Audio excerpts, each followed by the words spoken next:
Bernie H is in the house. Just so you know, Bernie, your package got picked up by the post office today. You should have it, my guess is, Monday most likely. Unless your post office delivers packages on Sundays like mine does sometimes. But you should get it on Monday. Hello, Donald and Bernie from Big Ray's Ball Cards is in the house. We're going to play things by ear today and see how things go. But we'll have fun for sure. Let me get all my computers up and running here.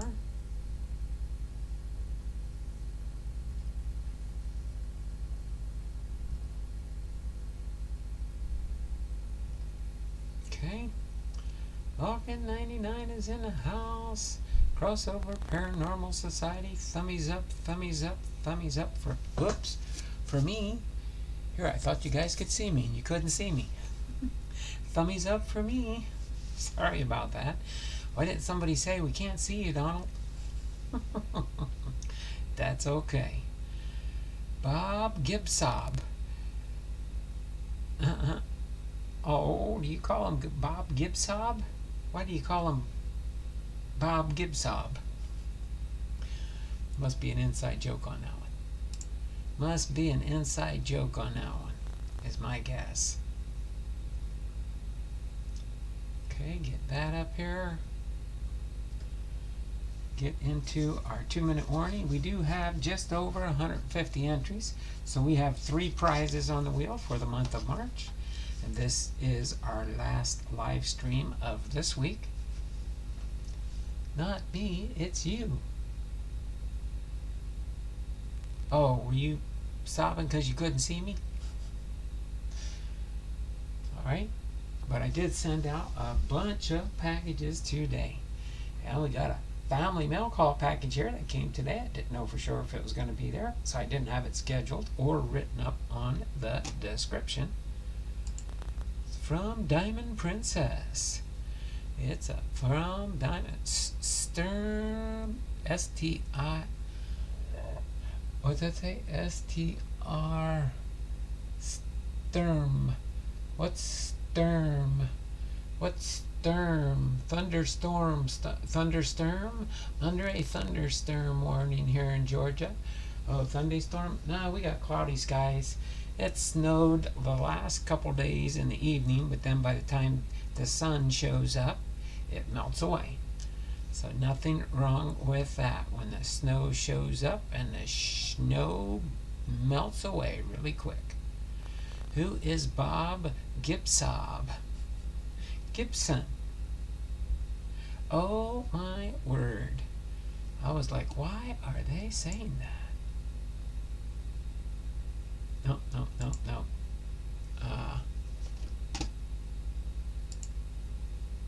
Let me see if I can fix that really quick here.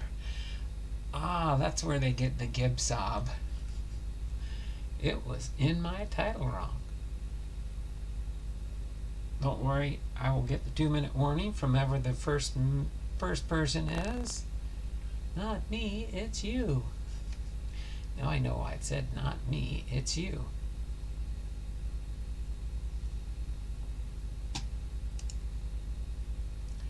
I'll fix that really quick. I can get it here and do a real fast edit.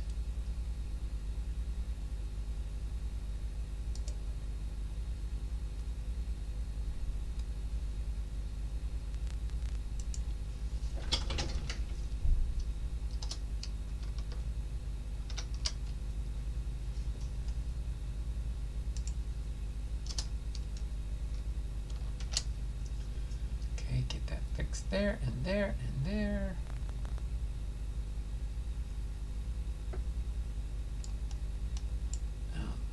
No. Okay. Let me fix one more thing really quick here and then we'll get into our content at hand.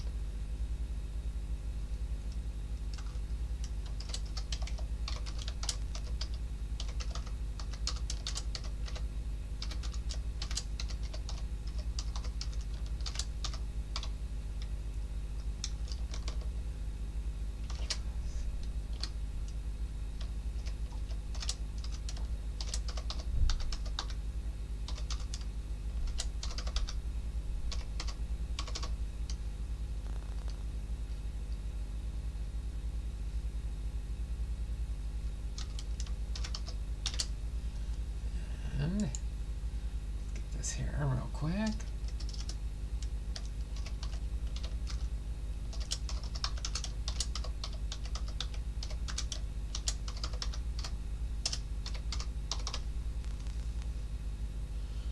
Okay.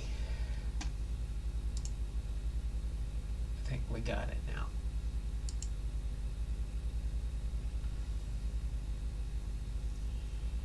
Get this really quick. Then we'll get right into our content at hand. As soon as I get the entries marked down, don't want to forget that. And this. Alright, now it's not GIBSON. Now it's not GIBSON. As soon as it loads up and refreshes here. GIBSON Trivia! Episode 106, Hall of Fame Friday, Bob Gibson. Plus trivia, plus 2022 Top Stadium Club Blaster Box, plus a family mail call package from Diamond Princess. There we go. There we go. Let me get up here and see who got in for the early bird special here. Go all the way to the top here, and we start with Hey Donald for Bernie H. Bernie H is in the house with 2.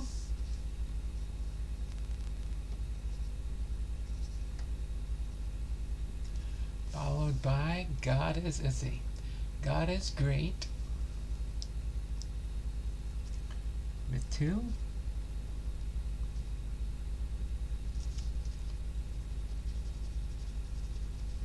Okay. Bernie H. Big Ray for 2.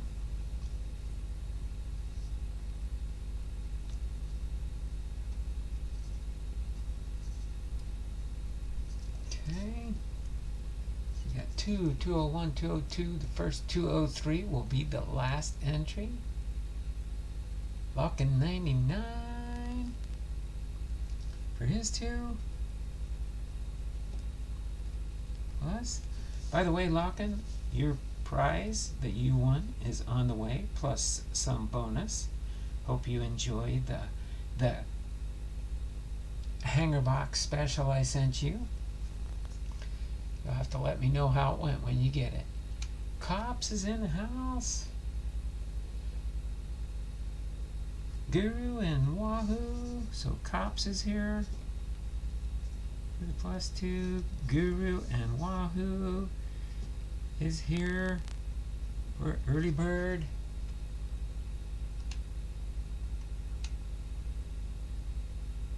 Lockin, Guru, Wahoo. Lockin was the last one at 203.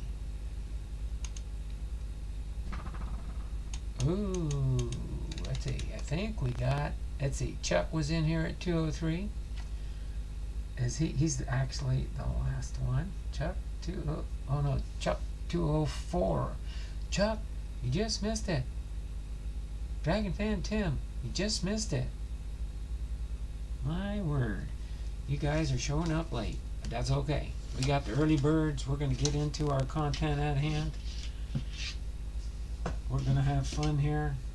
We're going to keep going.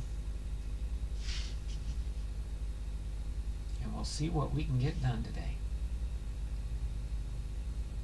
Okay. So, other than that, boom, bitty boom, boom, boom. Alright, let me get a sip of water real quick. Then we will get into our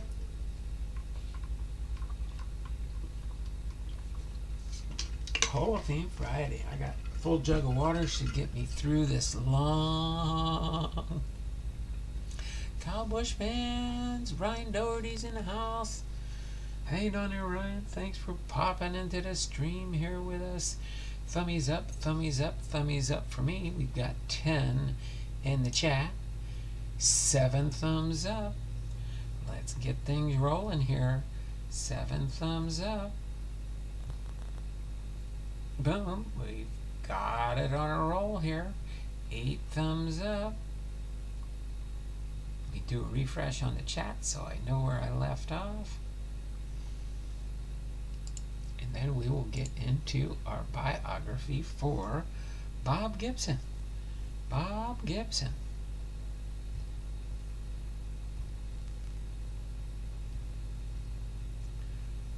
All right.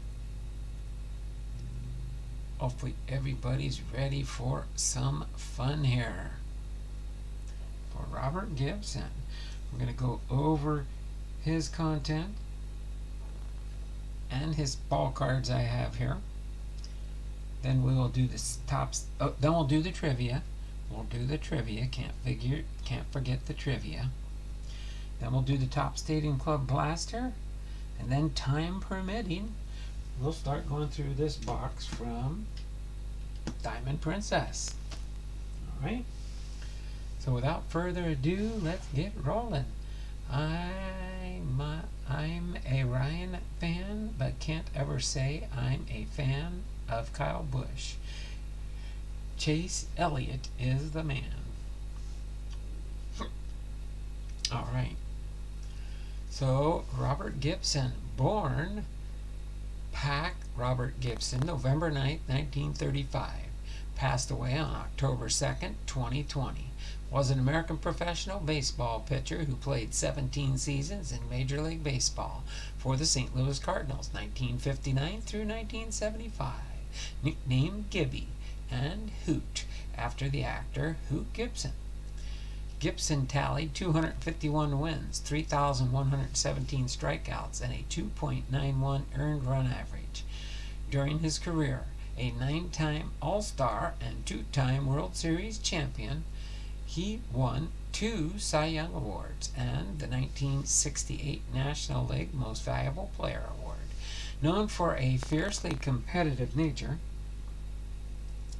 and for intimidating opposing batters, he was elected in 1981 to the Baseball Hall of Fame in his first year of eligibility.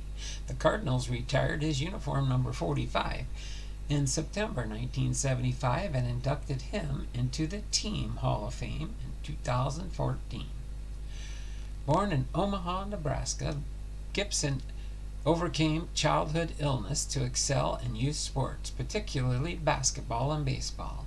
After briefly playing under contract to both the Harlem Globetrotters basketball team and the St. Louis Cardinals organization, Gibson decided to continue playing only baseball professionally.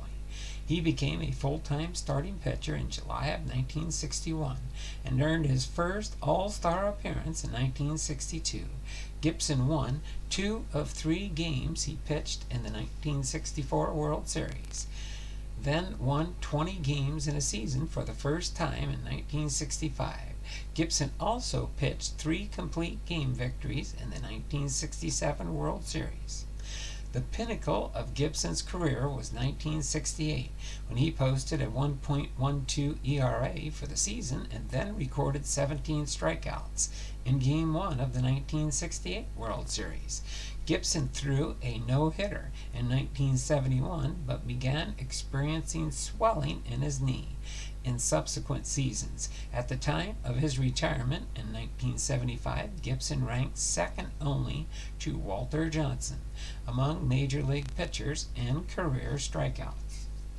After retiring as a player in 1975, Gibson later served as pitching coach for his former teammate Joe Torre.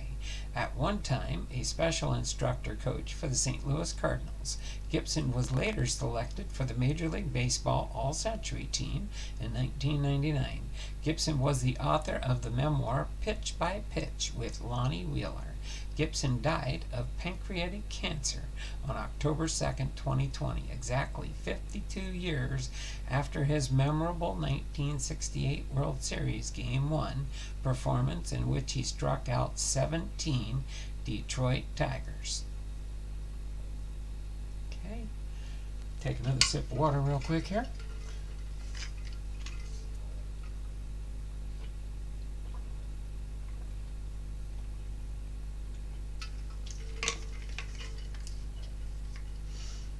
Alright. Refresh the chat here. Yep, cancer does in a lot of people sometimes. All right, as far as his early life, Gibson was born in Omaha, Nebraska on November 9th, 1935, the youngest of Pack and Victoria Gibson's 7 children. Gibson's father died of tuberculosis 3 months prior to Gibson's birth, and Gibson was named Pack Robert Gibson in his father's honor. While he revered his father's legacy, Gibson disliked the name Pack and later changed his first name to Robert.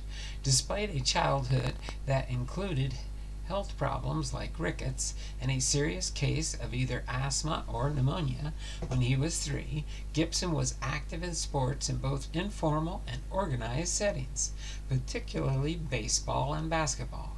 Gibson's brother Josh, no relation to the Negro League star player, who was 15 years his senior, had a profound effect on his early life, serving as a mentor to him. Gibson played on a number of youth basketball and baseball teams his brother coached, many of which were organized through the local YMCA. Gibson attended Omaha Technical School, where he participated on the track, basketball, and baseball teams. Health issues resurfaced for Gibson, though he needed a doctor's permission to compete in high school sports because of a heart murmur that occurred in tandem with a rapid growth spurt. Gibson was named to the All-State basketball team during his senior year of high school by a newspaper in Lincoln, Nebraska, and soon after won a full athletic scholarship for basketball from Creighton University, Indiana, Nebraska, and soon after won a full athletics scholarship for basketball, Indiana, and had rejected him after stating their Negro athlete quota had already been filled. While at Creighton, Gibson majored in sociology and continued to experience success playing basketball. At the end of Gibson's junior basketball season, he averaged 22 points per game and made third team Jesuit All-American. His graduation from Creighton approached the spring of 1957 proved to be a busy time for Gibson. Aside from getting married, Gibson had garnered the interest of the Harlem Globetrotters basketball team and the St. Louis Cardinals baseball team. In 1957, Gibson received a $3,000 equivalent to about $28,940 in 2021 bonus to sign with the Cardinals. He delayed his start with the organization for a year, playing basketball with the Globetrotters. However, he gave up as a traveling member due to long travels and many doubleheaders. Then on to his baseball career. Gibson was assigned to the Cardinals' big league roster for the start of the 1959 season, recording his major league debut on April 15th as a relief pitcher. Reassigned to the Cardinals' minor league affiliate, Omaha Cardinals, soon after. Gibson returned to the major leagues on July 30th as a starting pitcher, earning his first major league win that day. Gibson's experience in 1960 was similar, pitching 9 innings for the Cardinals before shuffling between the Cardinals and their Rochester affiliate until mid-June. After posting a 3-6 record with a 5.61 ERA, Gibson traveled to Venezuela to participate in winter baseball at the conclusion of the 61 season. Cardinals manager Solly Hemus shuffled Gibson between the bullpen and the starting pitcher rotation for the first half of the 1961 season. In a 2011 documentary, Gibson indicated that Hemus' racial prejudice played a major role in his misuse of Gibson, as well as of teammate Curt Flood, both of whom were told by Hemus that they would not make it as major leaguers and should try something else. Hemus was replaced as Cardinals manager July 1961 by Johnny Keane, who had been Gibson's manager on the Omaha minor league affiliate several years prior. Keane and Gibson shared a positive professional relationship, and Keane immediately moved Gibson into the starting pitching rotation full time. Gibson proceeded to complete an 11-6 record the remainder of the year and posted a 3.24 ERA for the full season. Off the field, Bill White, Kirk Flood, and Gibson started a civil rights movement to make all players live in the same clubhouse and hotel rooms, and led the St. Louis Cardinals to become the first sports team to end segregation 3 years before the President Lyndon B. Johnson signed the Great Society legislation in 1964. Now on to 1962 through 1967. In late May of the 1962 season, Gibson pitched 22 2/3 consecutive scoreless innings on his way to being named the first National League All-Star team. Because of an additional All-Star game played each season from 1959 to 62, Gibson was named to the second 1962 NL All-Star game as well, where he pitched 2 innings. After suffering a fractured ankle late in the season, Gibson is sometimes referred to by the nickname Hoot, a reference to Western film star Hoot Gibson.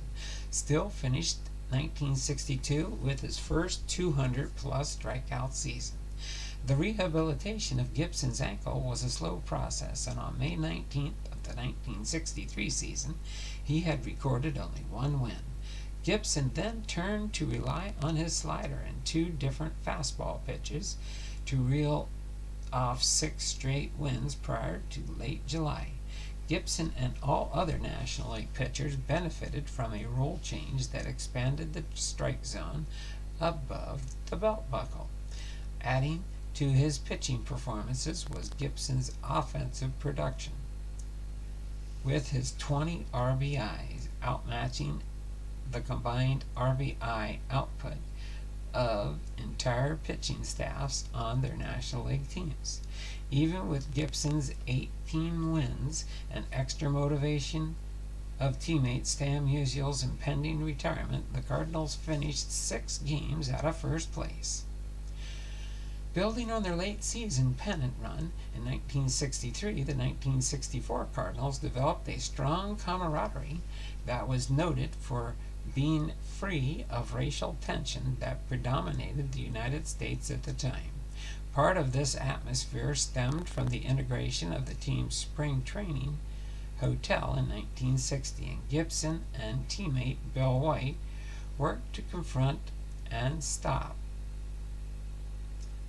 use of racial slurs within the team. On August the 23rd, the Cardinals were 11 games behind Philadelphia Phillies and remained 6.5 games behind on September 21st.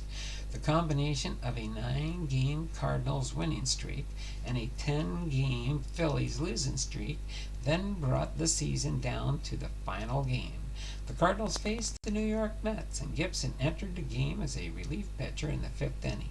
Aware that the Phillies were ahead of the Cincinnati Reds 4-0 at the time he entered the game, Gibson proceeded to pitch 4 innings of 2-hit relief while his teammates scored 11 runs of support to earn the victory.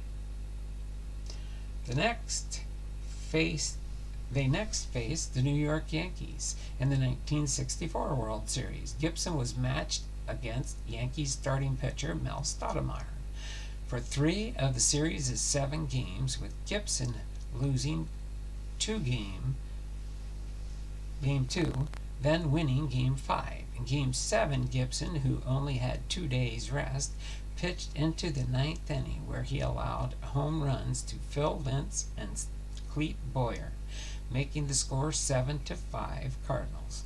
With Ray Sadecki and Barney Schultz warming up in the Cardinals bullpen, Gibson retired Bobby Richardson for the final out, giving the Cardinals their first World Championship since 1946. Along with his 2 victories, Gibson set a new World Series record by striking out 31 batters. Gibson made the All-Star team again in the 1965 season, when the Cardinals were well out of the pennant race by August, attention turned to Gibson to see if he could win 20 games for the first time. Gibson was still looking for win number 20 on the last day of the season. A game where new Cardinals manager Red Schoendienst rested many of the regular players. Gibson still prevailed against the Houston Astros by a score of 5-2. The 1966 season marked the opening of Busch Memorial Stadium for the Cardinals, and Gibson was elected to play in the All-Star game in front of the home crowd that year as well. The Cardinals built a 3.5-game lead prior to the 1967 season All-Star break, and Gibson pitched the 7th and 8th innings of the 1967 All-Star game. Gibson then faced the Pittsburgh Pirates on July 15th when Roberto Clemente hit a drive off Gibson's right leg. Unaware his leg had been fractured, Gibson faced 3 more batters before his right fibula bone snapped above the ankle. After Gibson returned on September 7th, the Cardinals secured the National League pennant. On September 18th, 10.5 games ahead of the San Francisco Giants. In the 1967 World Series against Boston Red Sox, Gibson allowed only 3 runs and 14 hits over 3 complete game victories in games 1 and 4, 5-hit shutout, and 7. And the latter 2 marks tying Christy Mathewson's 1905 World Series record, just as he had in 1964. Gibson pitched a complete game victory in Game 7 against Cy Young winner Jim Lonborg, who pitched a 1-hitter in Game 2. Gibson also contributed offensively in Game 7 by hitting a home run that made the game 3-0. Gibson became the only pitcher to be on the mound for the final out of the Game 7 of a World Series multiple times. Unlike his last win as World Series MVP, he finally got the men's stuff endorsement that endued him in 1964. He also gained endorsement and sponsorship for his asthma medication, named Primatene Mist, inhaler and tablets. Right, nothing new in the chat here. Let me get a sip of water quick and move on to 1968, the year of the pitcher.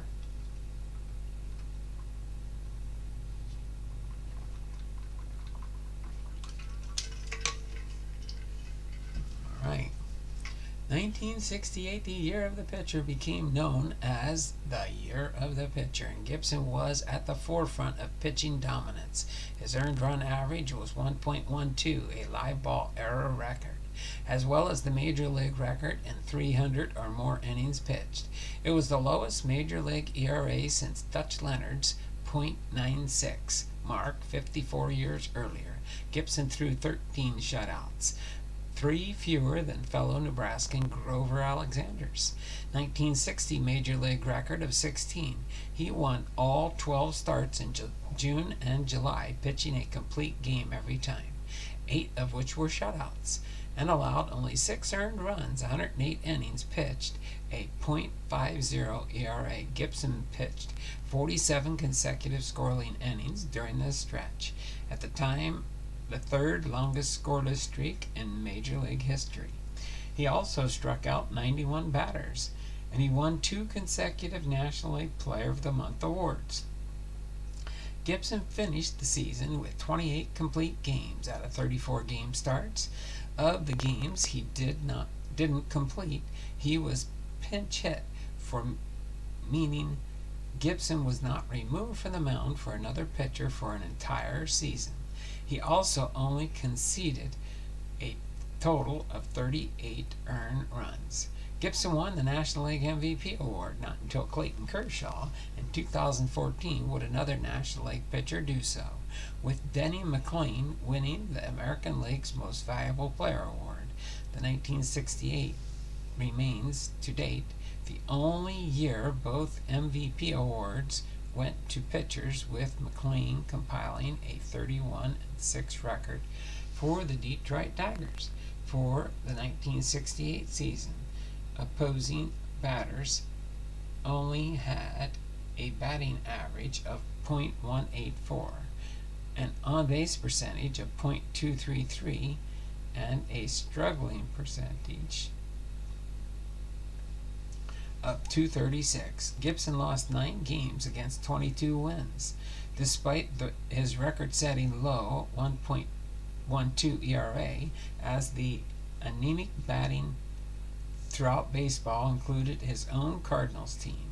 The 1968 Cardinals had one 300 hitter, while the team leading home run and RBI totals were just 16 and 79 respectively. Gibson lost 2 1-0 games, one of which against San Francisco Giants pitcher Gaylord Perry's no-hitter on September 17th. The Giants' run in that game came on a first-inning home run by lightning-hitting Ron Hunt. The second of the two would hit an entire season, and one of only 11 that Gibson allowed in 304 2/3 innings. The year also was notable for Don Drysdale, pitching a record 6 consecutive shutouts and 58 2/3 consecutive scoreless innings.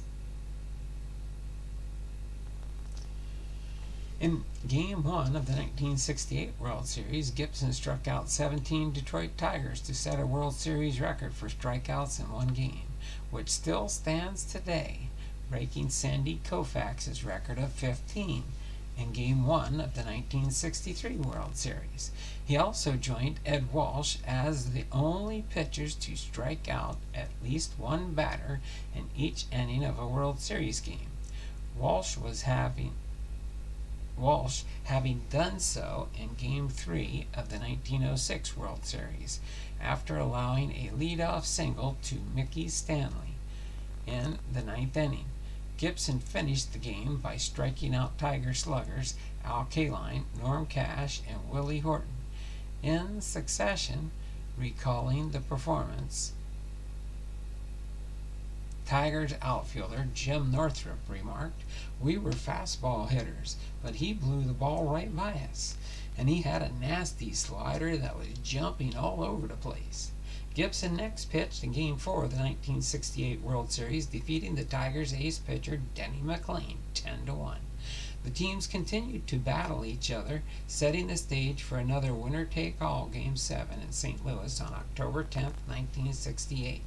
In this game, Gibson was matched up against Tigers pitcher Mickey Lolich, and the two proceeded to hold their opponents scoreless for the first 6 innings. In the top of the 7th, Gibson retired the first 2 batters before allowing 2 consecutive singles. Detroit batter Jim Northrup then hit a 2-run triple over the head of the center fielder Curt Flood, leading to Detroit's series win.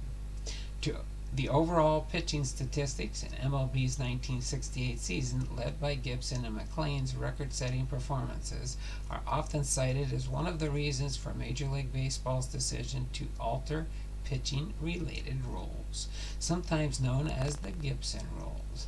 MLB lowered the pitcher's mound in 1969 from 15 inches to 10 inches, and reduced the height of the strike zone from the batter's armpits to the jersey letters.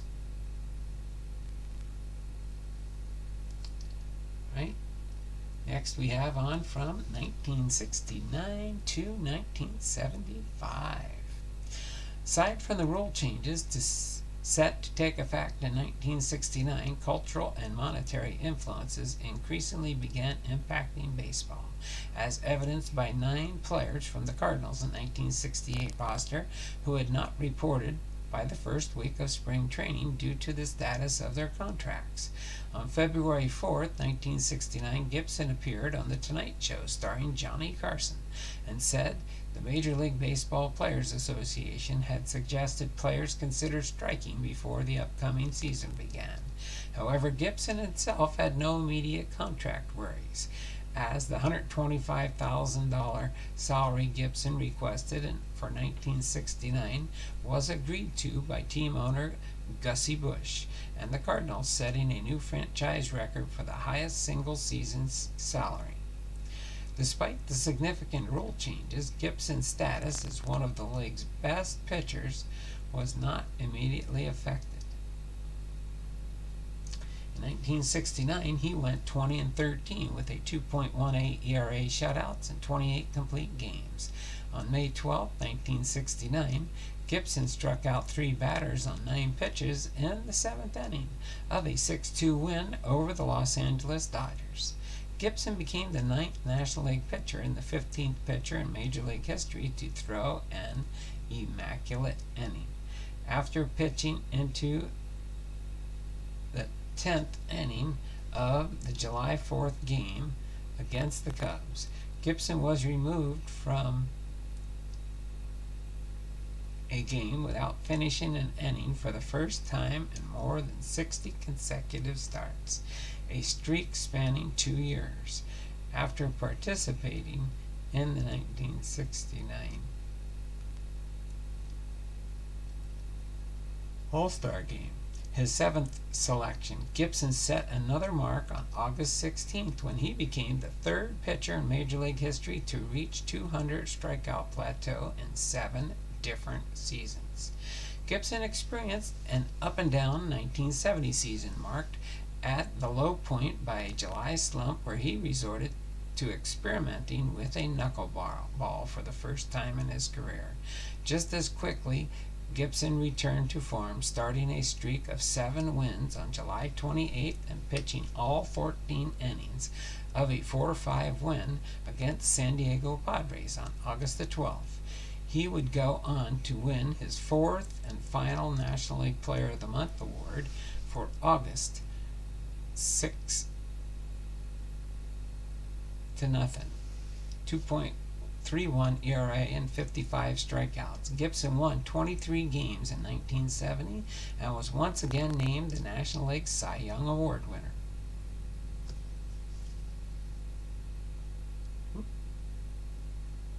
Like that. Selling, making some sales on eBay. Cha-ching! Gibson was sometimes used by the Cardinals as a pinch hitter, and in 1970 he hit .303 for the season in 109 at-bats, which is over 100 points higher than teammate Dan Maxwell. For his career, he batted .206, .274 for 1,328 with 44 doubles, 5 triples, 24 home runs, plus 2 more in the World Series, and 144 RBIs, stealing 13 bases and walking 63 times. Gibson achieved 2 highlights in August of 1971. On the 4th, he defeated the Giants 7-2 at Busch Memorial Stadium for his 200th career victory. 10 days later, he no-hit the eventual world champion Pittsburgh Pirates 11-0 at Three Rivers Stadium. 3 hits, 3 of his 10 strikeouts in the game were to Willie Stargell, including the game's final out. The no-hitter was the first in Pittsburgh since Nick Maddox at Exposition Park in 1907. None had been pitched in the 62-year mid-1909 to mid-1970 history of Three River Stadium predecessor. Forbes Field, he was the 2nd pitcher in Major League Baseball history after Walter Johnson to strike out more than 3,000 batters and to be the first to do so in the National League. He accomplished this at home Busch Stadium on July 17, 1974. The victim was Cesar Geronimo of the Cincinnati Reds. Gibson began the 1972 season by going 0-5, but broke Jesse Haynes' club record for victories on June 21st and had finished the year with 19 wins. During the summer of 1974, Gibson felt hopeful he could put together a winning streak, but he continually encountered swelling in his knee. In January 1975, Gibson announced he would retire at the end of the 1975 season, admittedly using baseball to help cope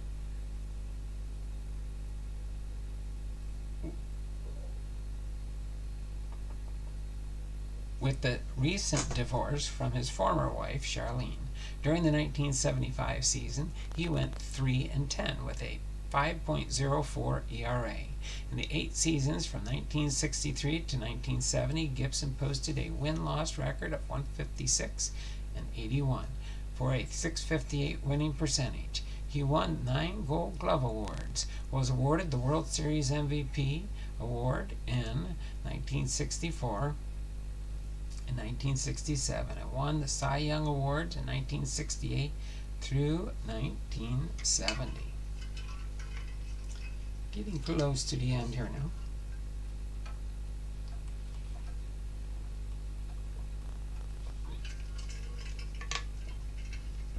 All right.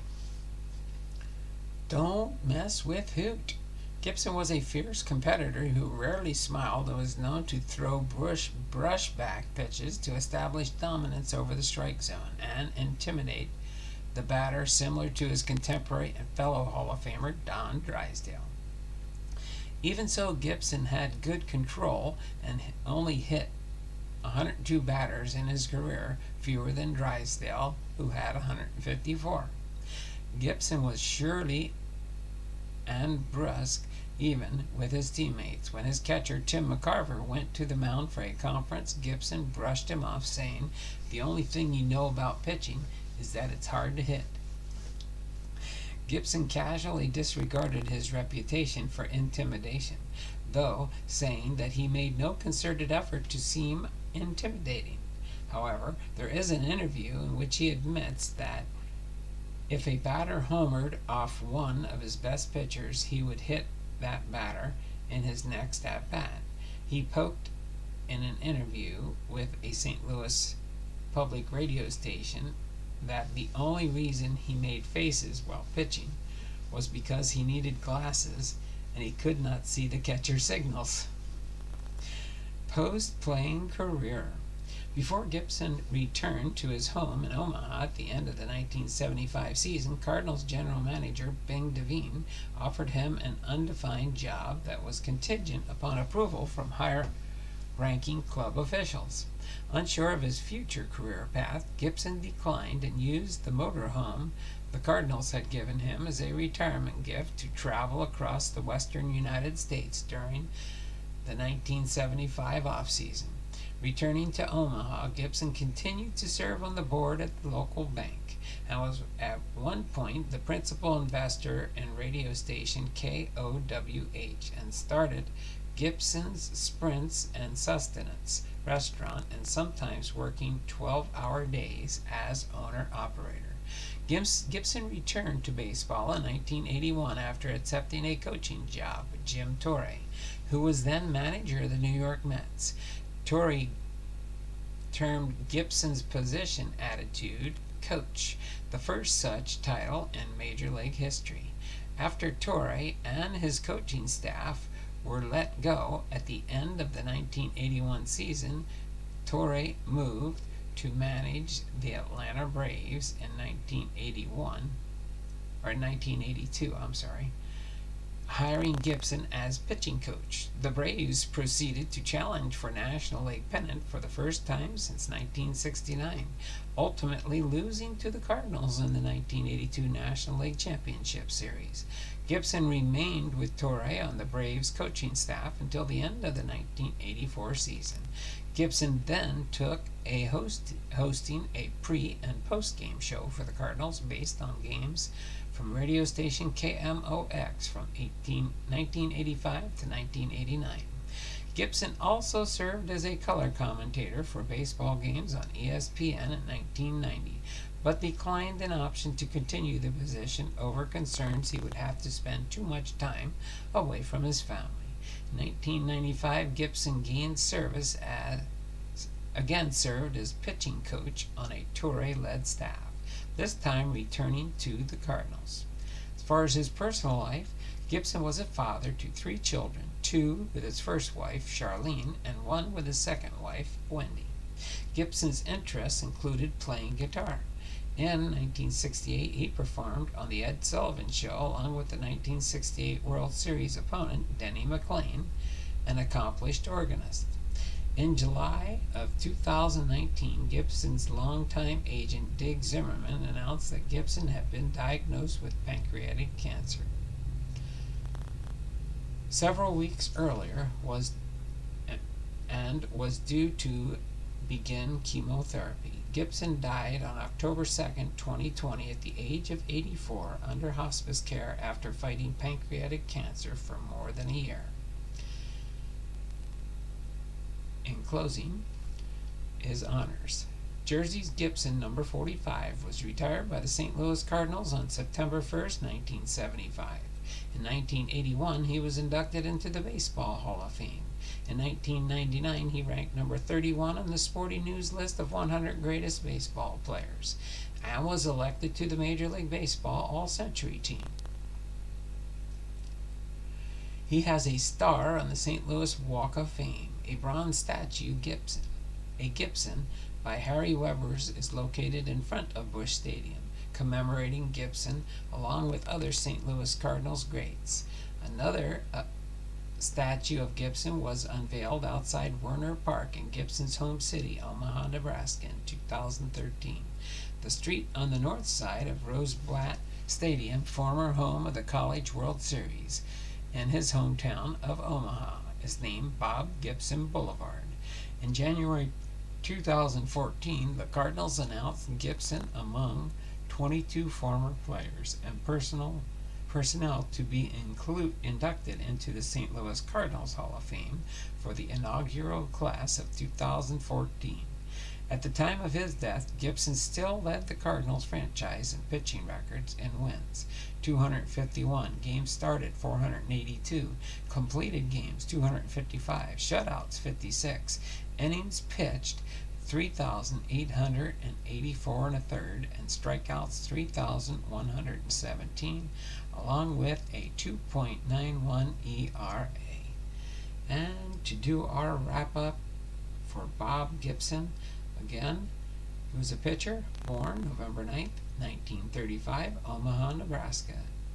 Died October 2nd, 2020 at the age of 84 in Omaha, Nebraska. He batted right through right. His last MLB appearance was September 13th, 1975 for the St. Louis Cardinals. He had a win-loss record of 251 wins, 174 losses, earned run average at 2.91, strikeouts 3,117. He played his entire career with one team, the St. Louis Cardinals, 1959 to 1975. He was in 9 All-Star games, 1962, and then in 62 the second game, 65 through 70 in 1972. 2 times World Series champion, 1964 and 67. National League MVP in 1968. National League Cy Young Award winner, 1968-1970. 2-time World Series MVP, 1964 and 67. 9 times Gold Glove Award recipient from 1965 through 1973. National League wins leader, 1970. MLB ERA leader, 1968. National League strikeout leader, 1968. Pitched a no-hitter on August 14, 1971. St. Louis Cardinals number 45 retired, and St. Louis Cardinals Hall of Fame. Major League Baseball All-Century team. And became a member of the National Baseball Hall of Fame, inducted in 1981 with 84% of the ballot on his first ballot. So congratulations, there we go. We have Bob Gibson for our Hall of Fame Friday biography. And we're doing pretty good. It's not 3 o'clock yet. I got about an hour or so that I could go. We get here, get the chat up there, do a refresh there. Guru and Wahoo uploading a mail day video right now from Brandon Jensen. Holy cow, it's insane. Oh, by the way, Chuck, I've got your winnings from the February giveaway, and you are getting a Carefield box. Your winnings are inside the Carefield box with a whole bunch of other stuff. So you'll be getting that soon at your business address. It just got mailed out today. So let me get here really quick and we'll go through these. Of course, this is the postcard for Bob Gibson, right, from the Baseball Hall of Fame. Got a binder full of all the postcards from all the Hall of Famers up to date.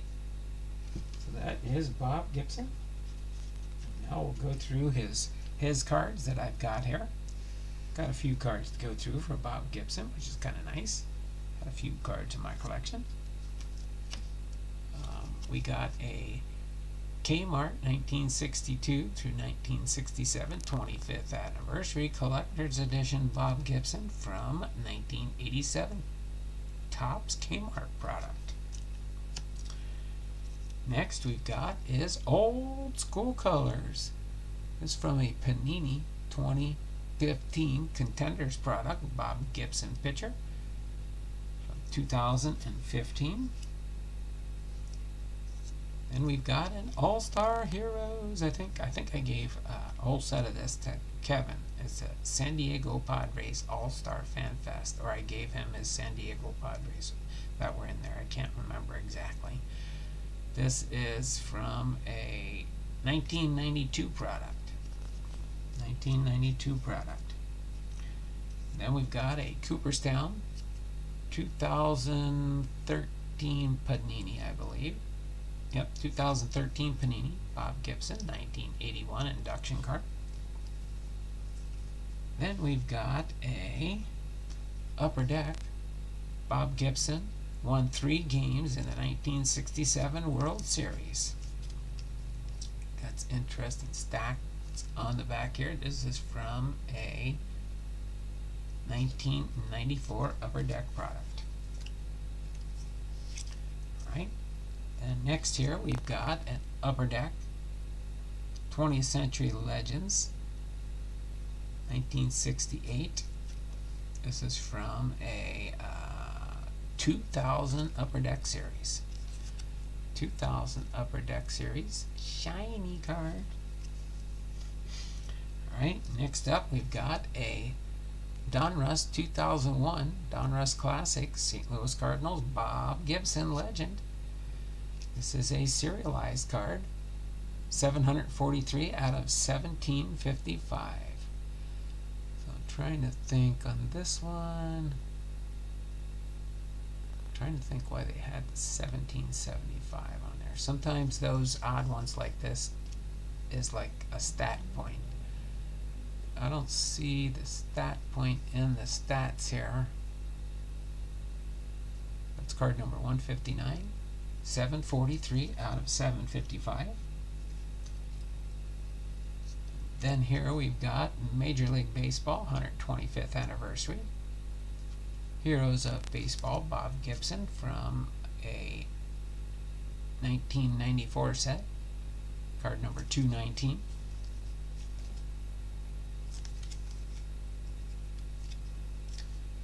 Alright, next we've got up to bat here is Bob Gibson, Donruss Champions 2005 set, card number 427.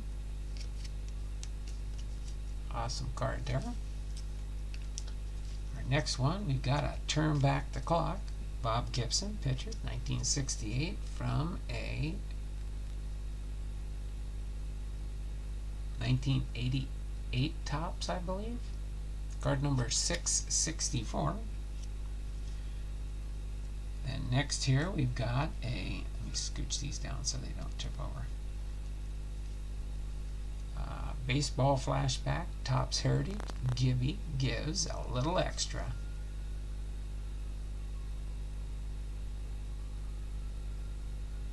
I believe this is a 2013 Topps insert set, card number BF-BG. And next here we've got a Flashback Baseball from 2016 BFBG, also same card number as that one, different year set though. This is just kind of a unique, different one. Topps million card giveaway. But as you can see, it's got a Bob Gibson on here. We're giving you back the cards your mom threw out. They must have did a buyback then. You could enter this code here, but it expired on February the 1st, 2011 from a 2009 card set, which is pretty cool. Right, then we have another Then and Now. Then and Now. Oh, I got the cards falling off. Then and Now, 1970 to 219, comparing Bob Gibson with Max Scherzer. This is a 2019 Topps Heritage, I believe. Okay. Then we have another. So that was Scherzer, and then this one's a comparison between Bob Gibson and Justin Verlander, 1964 to 2012. This is a 2013 Topps Heritage set. Alright. Then what do we got? Do you remember Busch Stadium, October 2nd, 1968? Gibby gets the K's mark.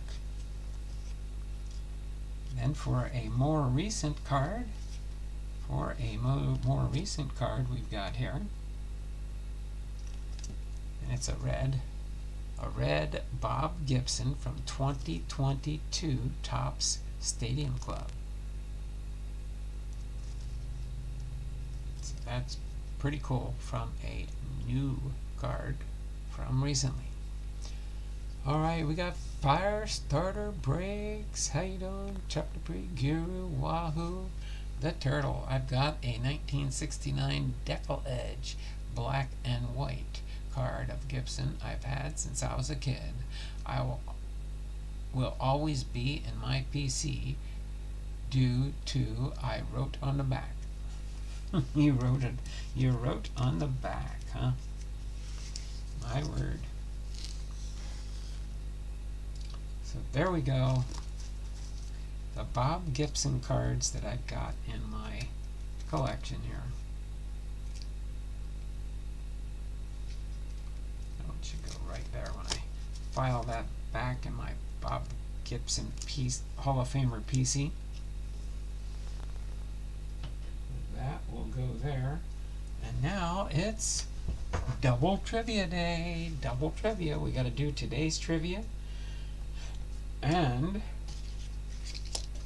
the weekend trivia. So for Friday, March 3rd, 2023, here are the baseball birthdays today. Willie Keeler, John Ward, Neil Heaton, and Scott Radinsky.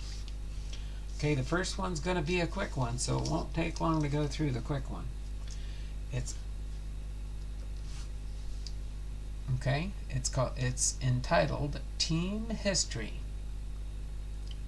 So as soon as I read the question, whoever gets the answer first in my chat will get the 2 free entries into the end of month March drawing.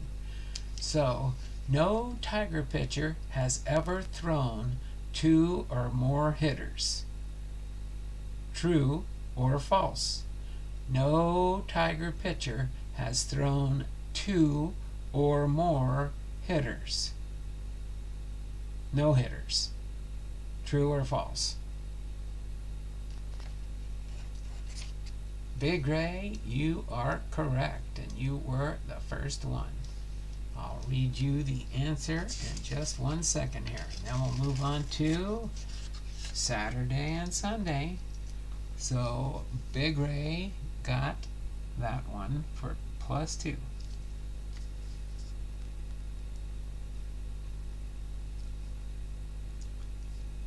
Okay. All right. Here's the answer for that one. It is false. Virgil Trucks threw 2 in 1 year. The first against the Senators in May 15, 1952, and the second against the Yankees just 3 months later on August the 25th, 1952. Justin Verlander no-hit the Brewers in 2007 and the Blue Jays in 2011. So they actually had 2. Pretty cool there. All right. So, for our next one, we've got for Saturday, March 4th, birthdays, and Sunday, March 5th, birthdays. So tomorrow, the baseball birthdays are Dazzy Vance, Lefty O'Doul, Cass Michaels, and Clyde McCullough. And our Sunday birthdays this weekend is Sam Thompson, Paul Konerko, Kent Tecove, and Del Crandall. But for our answer for our weekend trivia involves managers. Okay? Name the most recent manager to win the Manager of the Year award in consecutive seasons.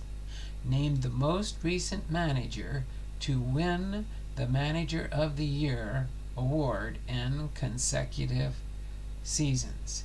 Is it A, Joe Madden, B, Terry Francona, C, Tony La Russa, or D, Kevin Cash? I don't have birthdays anymore. I refuse. Okay? So I'll read the question one more time as you're throwing your guesses in there, because I don't see a response yet. Was it name the most recent manager to win the Manager of the Year award in consecutive seasons? Was it A, Joe Madden, B, Terry Francona, C, Tony La Russa, or D, Kevin Cash?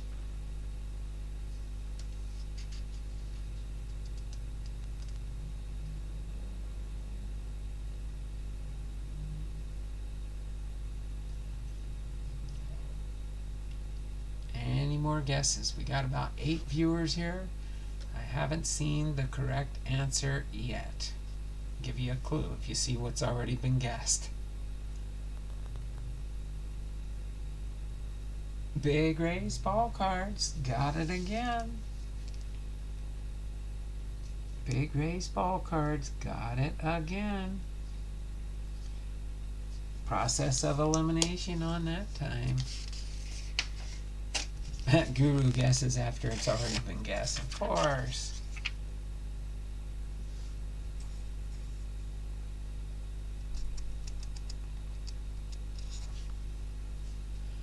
Let's see, I didn't see Chuck answer that, did he? That was my first guess.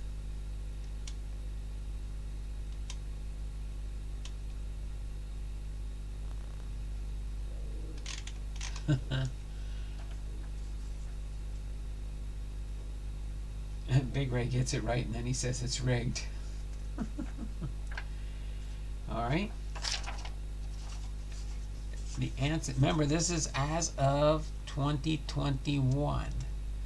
So D, Cash won the award with the Rays in 2020 when he led his team to a 40-20 mark and a 6-game loss to the Dodgers in the World Series. He again had his troops above 600 in 2021 with a 162 mark and a 625 winning percentage. The Rays lost the division series 3-1 to the Red Sox. Okay, remember what it said, that named the most recent manager to win the Manager of the Year award in consecutive seasons. I would research that, most definitely. Well, this is where I get my trivia from. You can write the company that makes this. I don't see where it says it anywhere. Oh wait. Yeah, you can write to pageaday.com and ask them where they got their trivia questions. It's all in fun, guys. It's all in fun. Okay. Now we're going to get into our top Stadium Club box here. So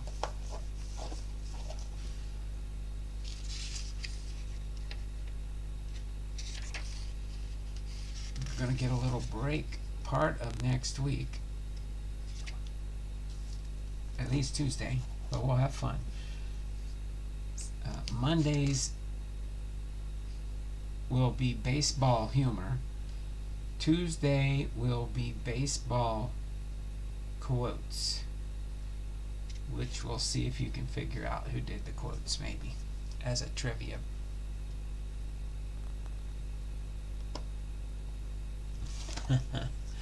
Alright, so let's continue on here. I gotta be at my church at 4:30 to meet the guys. We're gonna carpool over to a church meeting tonight in Oak Harbor, Washington. So let's see what we got here. Oh, by the way, I know I asked people yesterday not to forget to remind me, but I thought it was going to be my Panini Redemption, so I was wondering why it was in such a big box. But it wasn't. Then I got a message on Facebook saying, Don, we sent you some Panini Prism boxes. So we've got 2 of these for future openings, that's for sure. I'm not real big on Panini Prism, but I will still open it, trying to search for possibly a Julio Rodriguez or something. That would be cool to get a Julio Rodriguez purple or something in here. But these will be for future content, that's for sure. And I thank them, and they will be keeping an eye out for me. I think that is code for poker night. No, it's not poker night. You can look it up. Look up Bible Baptist Church, Oak Harbor, Washington, men's rally. It's a men's rally. But I like how you said it's code for poker night. And our box topper, or our master photo, is Freddie Freeman. Freddie Freeman. I'll put that Freddie Freeman right there for now. And we'll pull out our packs here. Got an empty box. Good for a blaster box repack. I sent out a couple blaster box repacks, a couple of Fairfield repacks, and my Patreons. So what I got? 1, 2, 3, 4, 5, 6, 7, 8. 8 packs. And we'll see. I'll let you know when I'm getting close enough to completing the set on this. But I don't think I'm close yet. I don't think I'm close yet. Oh, let me refresh the chats here real quick so I know where I'm caught up to. And at a minimum, depending on what time we get done here, I don't plan it. When it comes in, I'll make sure to do a video. Oh, no problem, no problem. Put it in the title, that way I can search for it easier. I always go in there every couple of nights to see if anybody's posted a new video of something I've sent them, especially on my giveaways. You know my giveaways are always spectacular. Anybody that knows me, of which I might have to slow down on these a little bit because I'm spending more in postage than I am doing this for a part-time job. And my wife's starting to get mad at me. Let me get these refreshed real quick.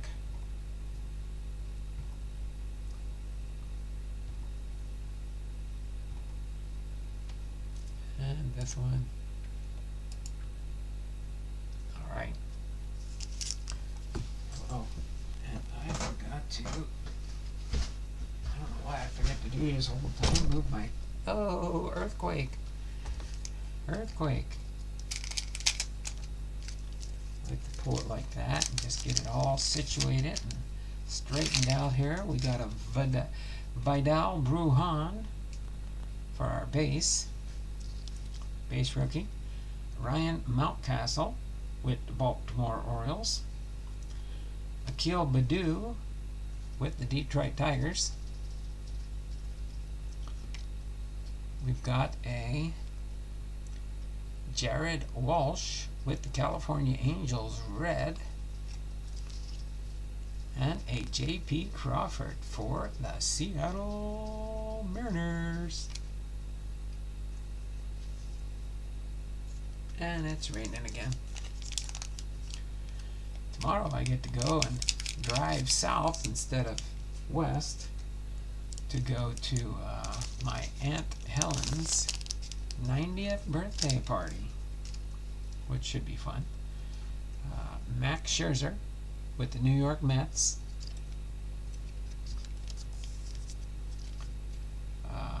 Juan Yepez, rookie card for the Cardinals. Jake Berger with the Chicago White Sox. Shout out to Chuck. Rookie card. Boom. It's going to be like a sepia or something. Robin Young with the Milwaukee Brewers. Black. Short print. There we go. We got a red, we got a black, and Dansby Swanson with the Atlanta Braves.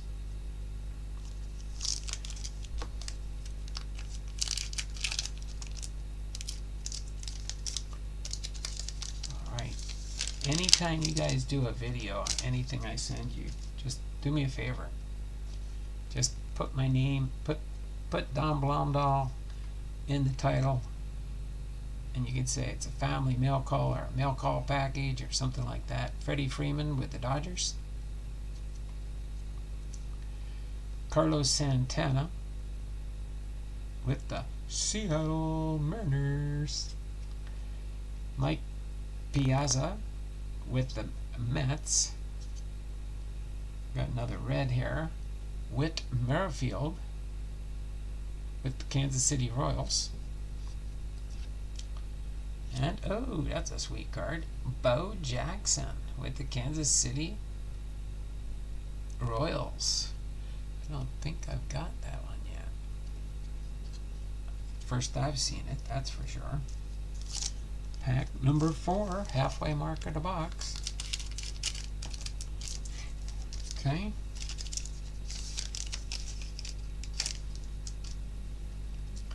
Logan Webb with the Giants.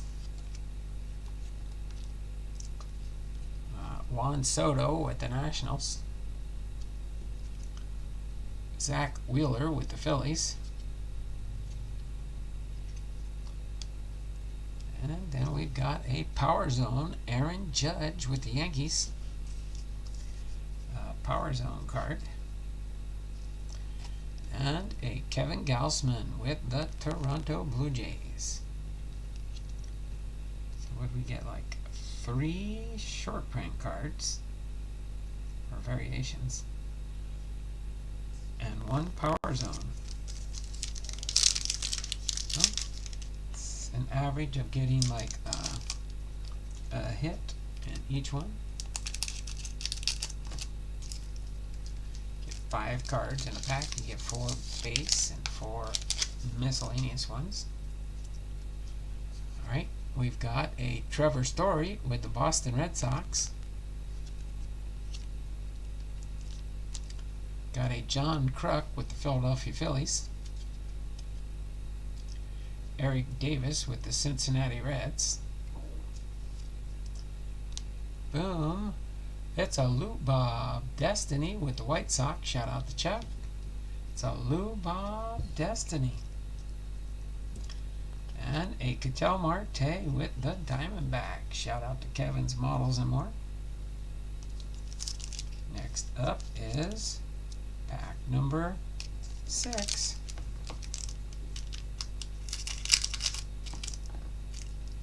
Okay.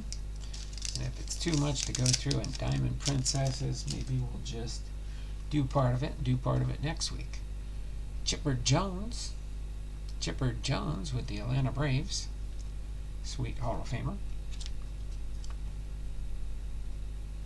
Adalberto Mondesi with the Kansas City Royals. Gleyber Torres with the New York Yankees.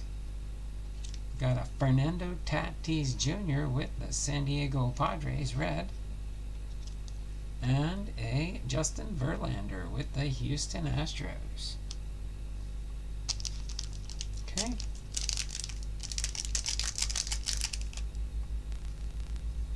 If Lou Bob could stay healthy, he'd be useful. There we go. Know the feeling sometimes on some of your players. That's what we were wondering when Kyle Lewis went to Arizona. He was having a hard time staying healthy there for a while as a new player. Sometimes the busyness of everything involved in the sport of baseball wears on people's bodies and they're not ready for it. They have to condition, they have to get better. Brandon Crawford with the Giants. Brooks Robinson, Hall of Famer for the Baltimore Orioles. Bobby Witt Jr. with the Kansas City Royals rookie card. And we've got the team of the future, Bobby Witt Jr. rookie card for Kansas City. Back-to-back Bobby Witt cards, that's for sure. Awesome. And then we got Joe Musgrove with the San Diego Padres.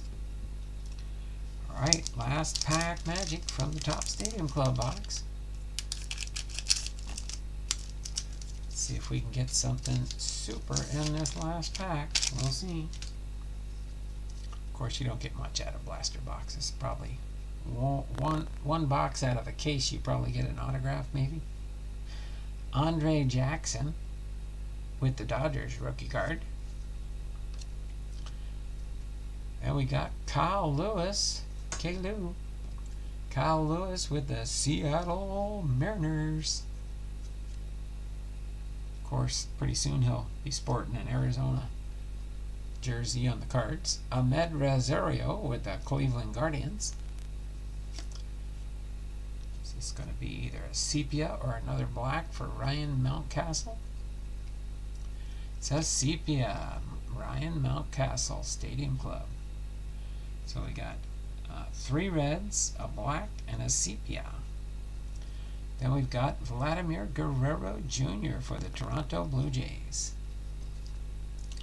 So pretty cool there for sure. Nothing earth-shattering.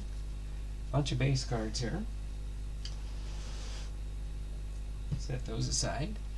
We got the Team of the Future, the Destiny, and the Power Zone. Oh, the 10B. 10B actually goes. Why they got that as a 10B? And then the colors. The Mountcastle Sepia, Fernando Tatis San Diego red, Whit Merrifield red Kansas City, Robin Yount black for the Brewers, and Jared Walsh with the Angels. Put the reds together. There we go. Those like that. This like this. Okay. Put this master photo in here with the rest of them.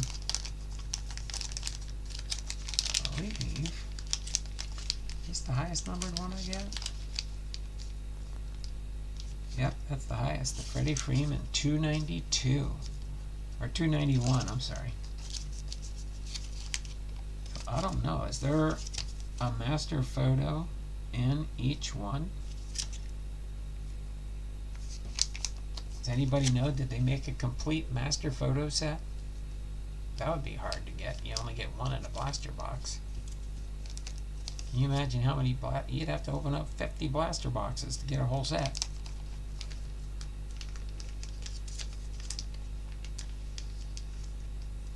Sports line, we are well. Thummies up, thummies up, thummies up for me.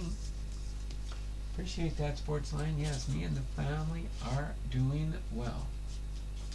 Well, the wife's just waiting on getting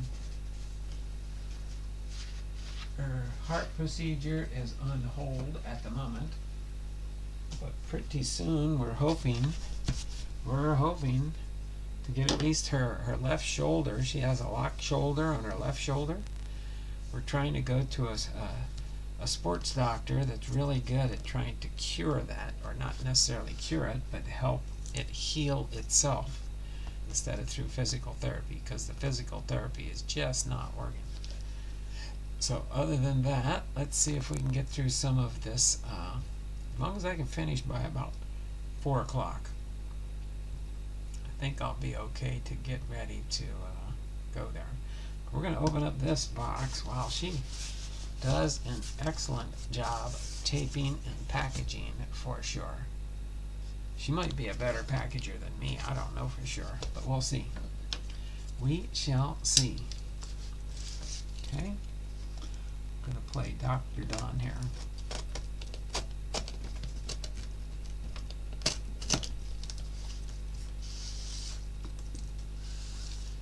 There's 25 cards.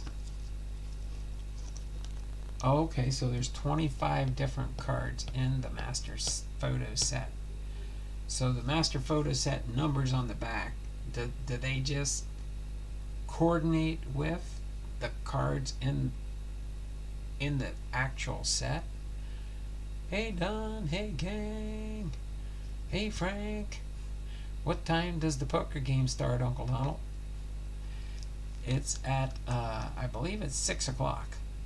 6 o'clock. And it's about an hour drive to get there. It's about an hour drive to get there, but it's not a poker night. I'm gonna take you off my Christmas list if you keep saying I'm being a poker player. I'm just teasing, guys. Nothing wrong with having fun in the channel. But yeah, so let me see here. If I go,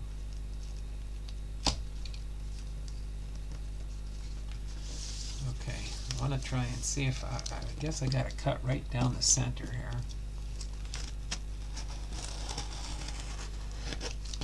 Just don't want to cut into. There we go. Think I got it without cutting anything inside the box. Oh no, she packages things up good.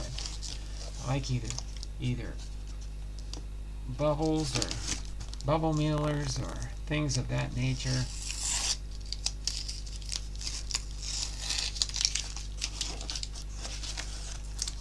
Uh-oh, there is a box in here, so we probably will have a future opening of a product, that's for sure.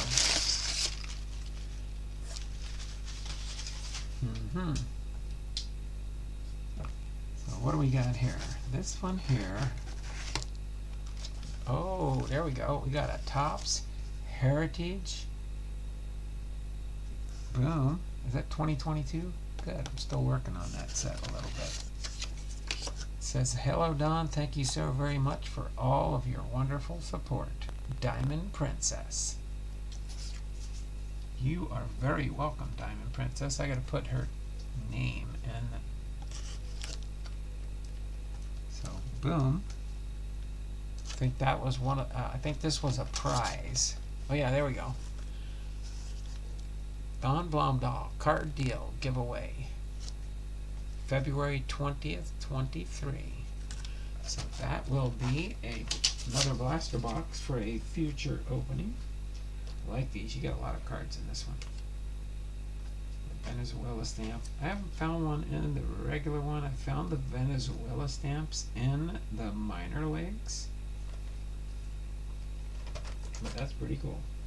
That'll go down in my blaster box collection down there. That was from Card Deal. Have to leave this on here and This was a prize on Diamond Princess, but it was donated by Gardale. Oh my word. So she puts everything together in bundles. It says 2022 Mosaic Baseball. It's all mosaic. Oh, I see. No, yep, she does it. Are these all mosaics? Interesting. I think maybe I got a box. I haven't opened up, except for the first off the line boxes that we've gotten. I haven't opened up any other products. By the way, that's it. The box is emptied.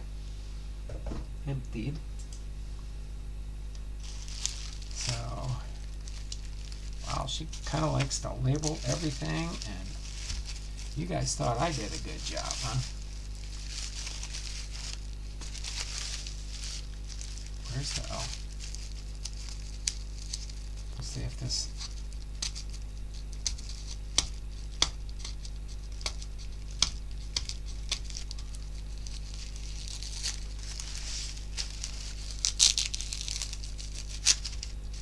Oh my word. Blue tape from the moon. And a bubble mailer envelope. Oh my word. I gotta find some place to roll this back onto the tape. Okay. I am a frivolous and thrift saving individual.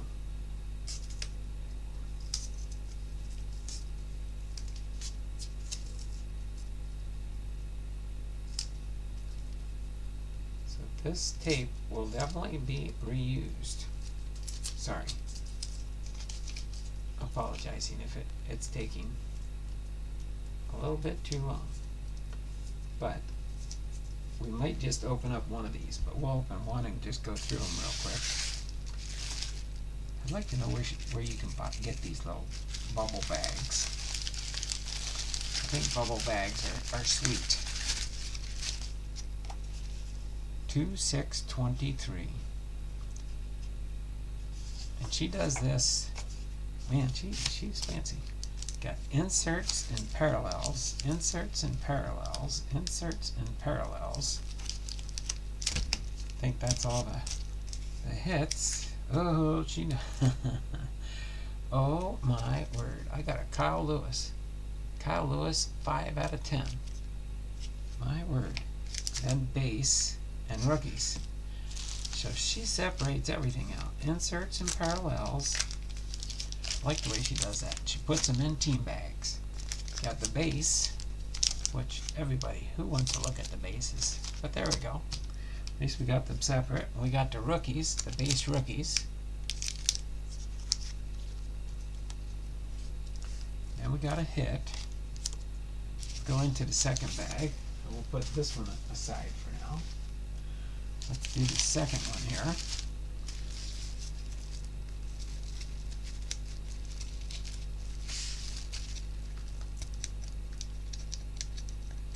They're just being stubborn. Who is being stubborn?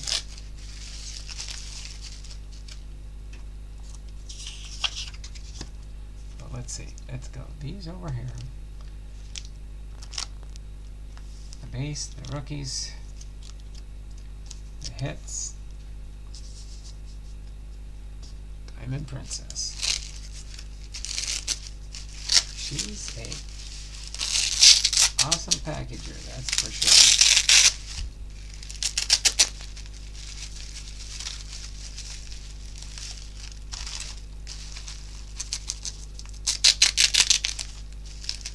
Everybody has their packaging abilities, that's for sure.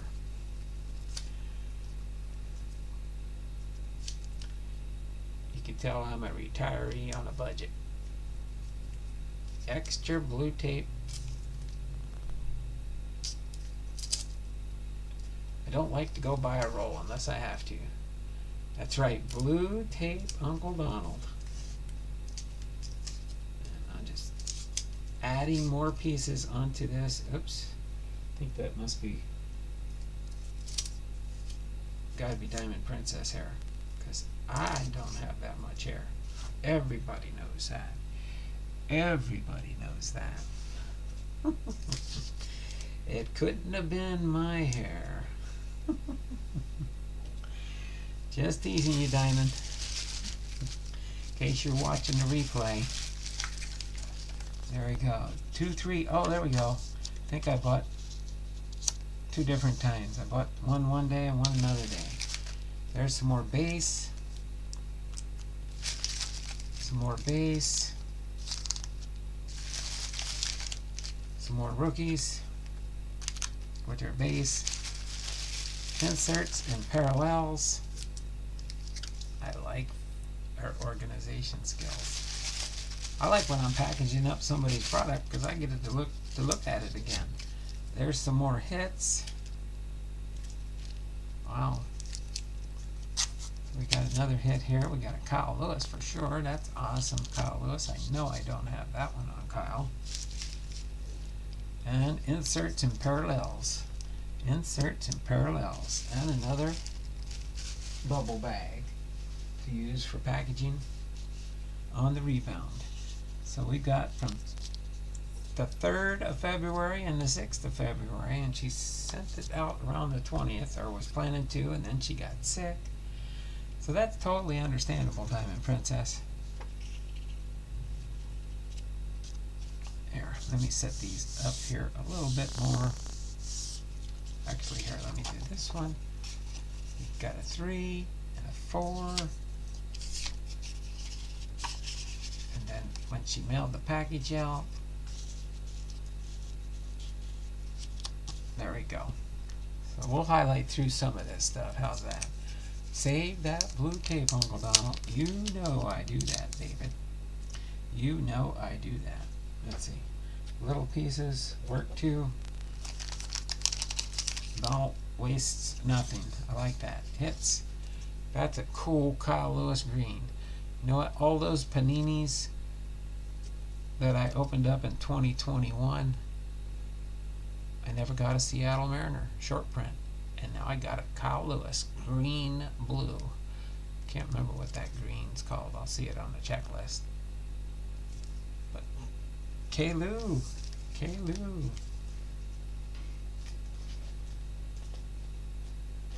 Okay. Let's see what else we got in this one for hits here.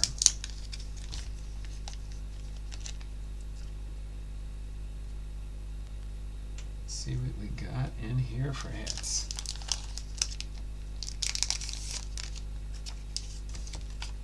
Hits, hits, hits, hits. Oh, you can even see that really clear out there, can't you? Hits, hits, hits, hits.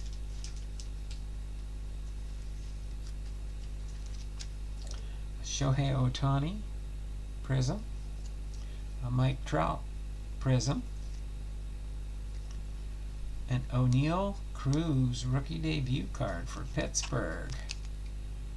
Short print. 51 out of 99. That's a cool one. Rookie debut. Then we got a Bobby Witt Jr. Kansas City rookie card. So we got 2 numbered cards there so far. Have to double check some of the other ones, but these are definitely prisms.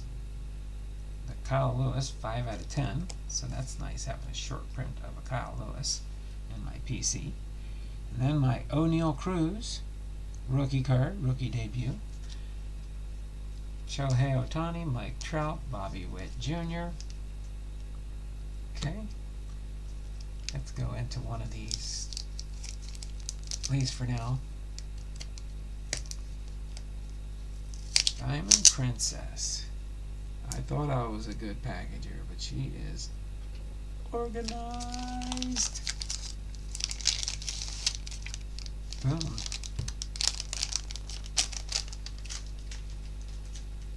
I've got competition for packaging.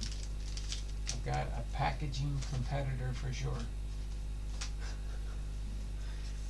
My word. see, so these are short print hits.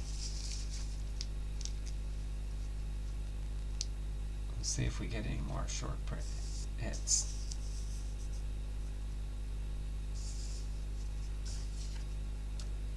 Inserts and parallels and more hits. Yu Darvish.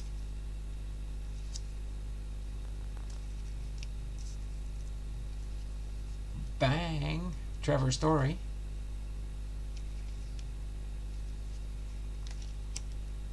Let's see, those would be the bases. That inserts and parallels right there. Hits. Nate Lowe, blue camo.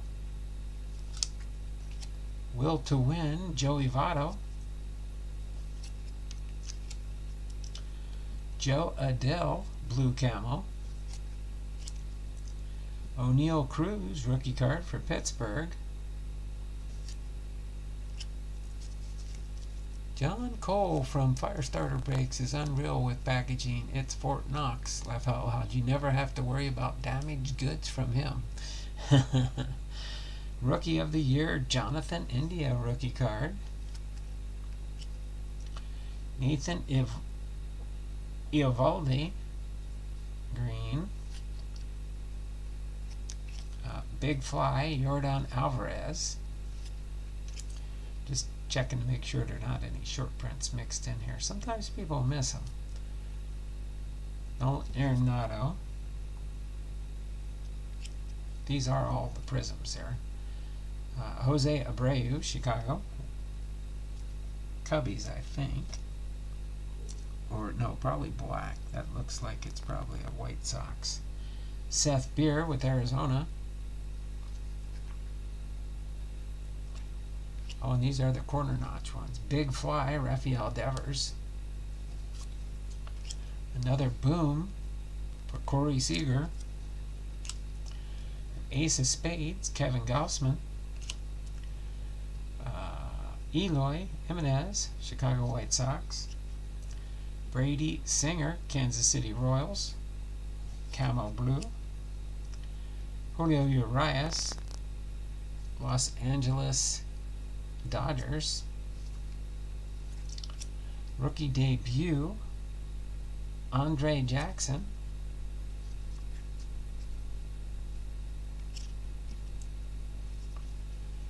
Julio Urias, blue camo. Roansy Contreras, rookie card. I know Julio Urias goes over here. It's not the insert and parallel sets. Actually, these are the two hits, aren't they? These are both inserts and parallels.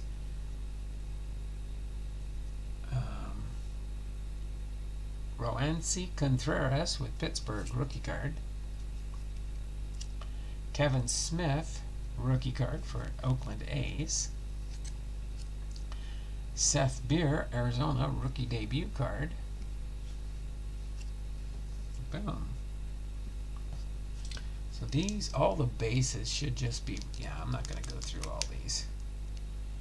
It's the bases and the base rookies. We're going to see a lot of some of those in here.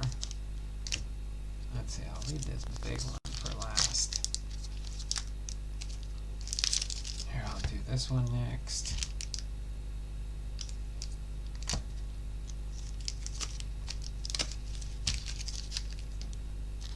Yeah, we'll just go through all the inserts and the parallels.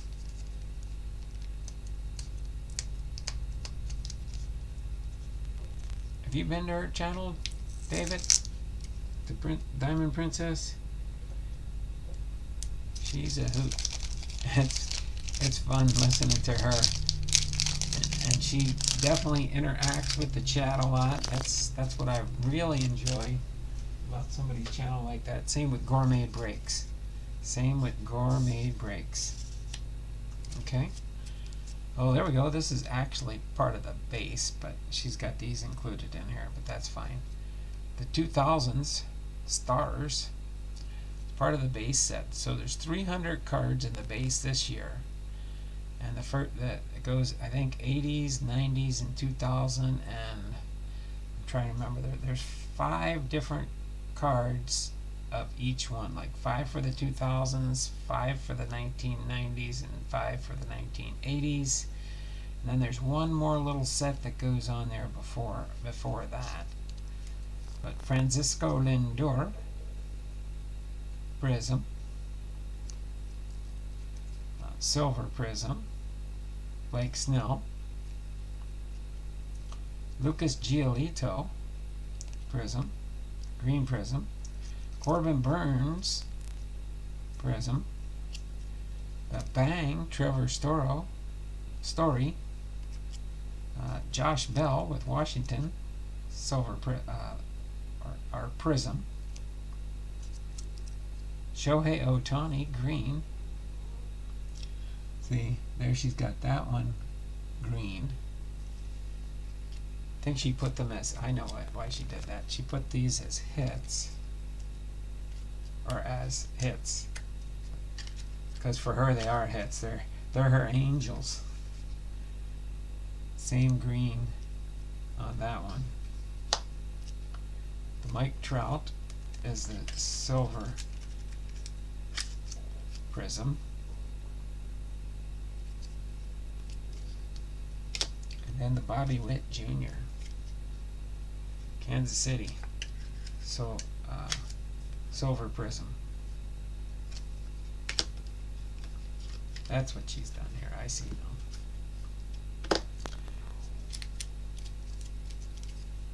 I consider the hits as the autographs and the short prints. Short prints would be the 51 out of 99 for the O'Neal Cruz for Pittsburgh, and the Kyle Lewis 5 of 10. But good job. I like the way she does all these. TJ Friedl with Cincinnati. Byron Buxton. It's the pink camo. Mackenzie Gore, pink camo. Got the pink camo, blue camo. Kenta Maeda, Minnesota. Got the Bang.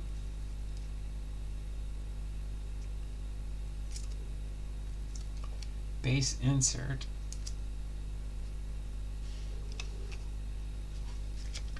I think, let's see, do we have any?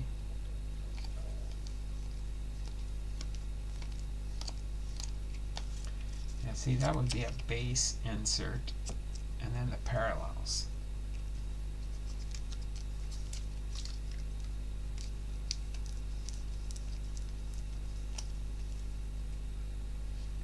See, that's the base. That's just the silvers.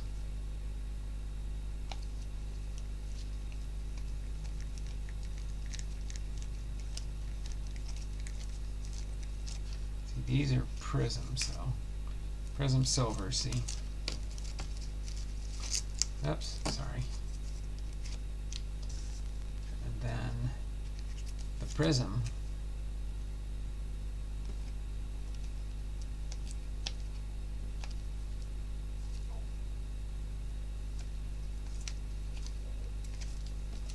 Okay. And then these are just the base. The base and the prism inserts, and then these are the parallels, the deeper ones. That's what I look at them that way as. Rookie debut prism, and another rookie debut. Okay. I'm in there on my other name.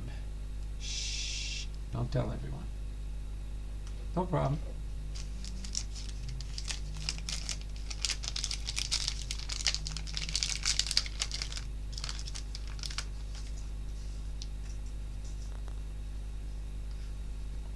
I should send these back to her. All her little tags.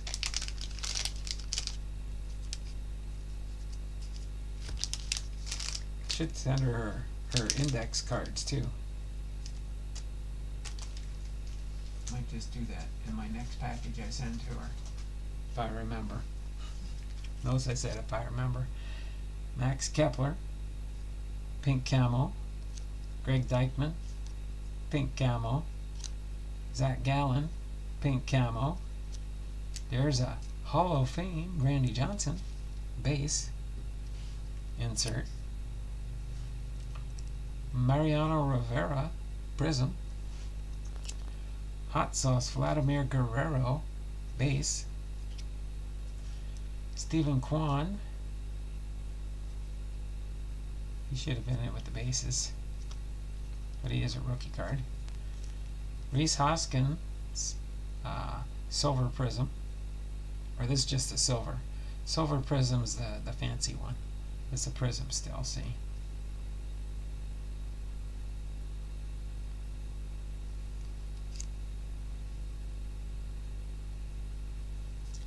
Grand Salami, Jose Altuve prism.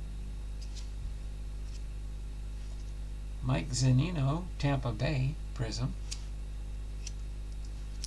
Tyler Mahle prism.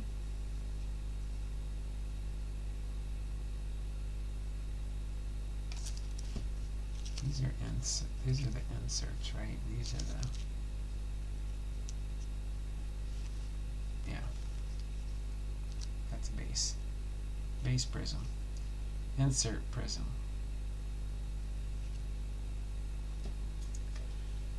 Tyler Mahle prism. Alex Verdugo, Boston prism. Kyle Hendrick, Chicago, pink camo. This would be the pink camo 1980s Roger Clemens. Will to Win base. Ace of Spades base. And a Vladimir Guerrero hot sauce insert. So that's the base prism, insert prism, base insert. Does that make sense to somebody?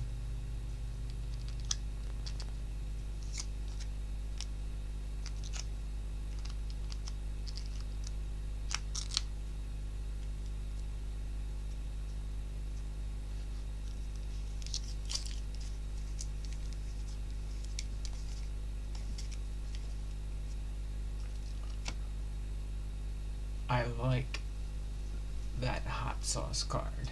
I like those hot sauce cards too. Those are pretty cool. Okay. I think we can almost get through this box here. Because again, like I said, I'm not going to do all the bases there, just the inserts here. So I think I can get through, and then we can do the closing 2-minute warning.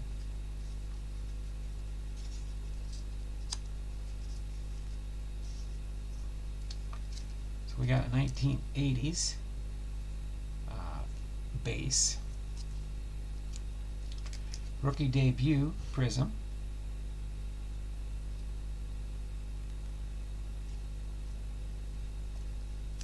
Teoscar Hernandez prism.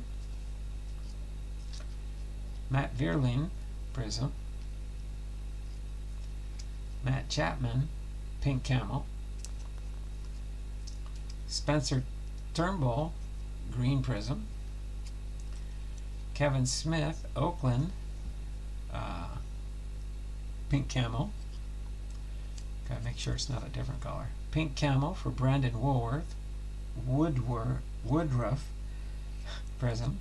A Will to Win base. Bobichette. A Big Fly Marcus Semien 455 feet. That's the base. Grand Salami Fernando Tatis 1980s prism. Kenta Maeda Minnesota silver.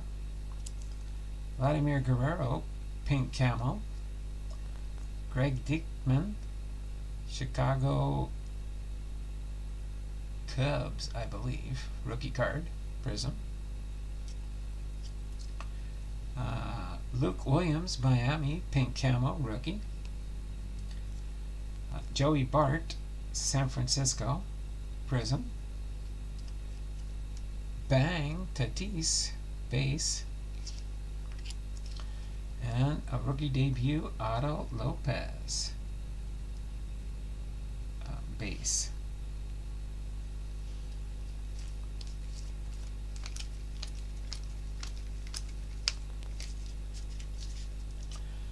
Okay, last package to go through real quick here. I think we can still get done pretty close to 4. Sorry, I'm watching my time at the same time I'm doing this, so in case you're wondering. Got a lot of sorting to do when I get back from Oak Harbor tonight. Okay.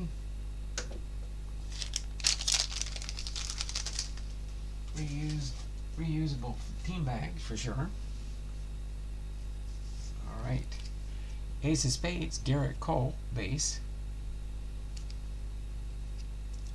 Rookie debut, base. Teoscar Hernandez, silver. Silver foil, Prism. Hot Sauce, Mookie Betts, base. 2000 Stars, base. Hall of Fame, Robin Yount, base. Ivan Rodriguez, Pudge Rodriguez, Hall of Fame, base. Base insert. Base insert, Yu Darvish. Rookie debut, Louis Gill, New York Yankees.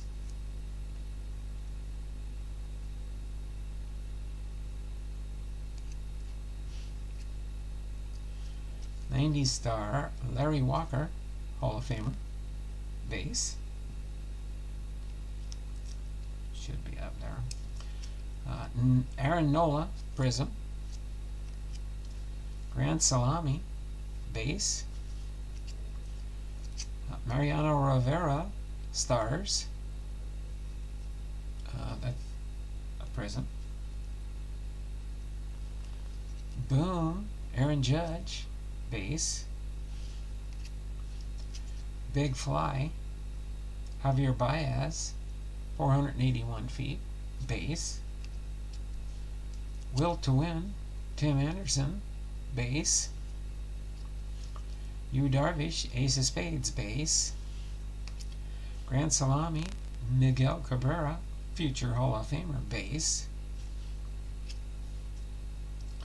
Ryan Sandberg, Chicago, base. Rookie debut, Louis Gill, base insert. Aaron Judge, Bang, base insert. Yuli Gurriel, Prism. Big Fly, base. Will to Win, oh, that was Randy Rosarina. Yadier Molina, Will to Win, base. 1990s, Mark McGwire, base. And Greg Maddux, Atlanta, Hall of Fame, base. Boom. There we go. We got our rookies, we got our base cards, we got our base prisms, got our base inserts, and we got our prism inserts. Double check one thing here real quick. That's the base prism.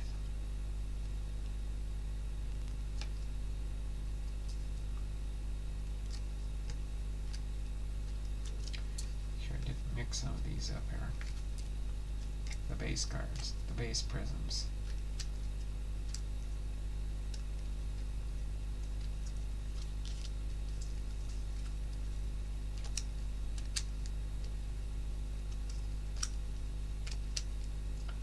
Just so I know when I get back. We got 5 minutes, plenty of time to finish the the 2-minute warning at the end of the stream here.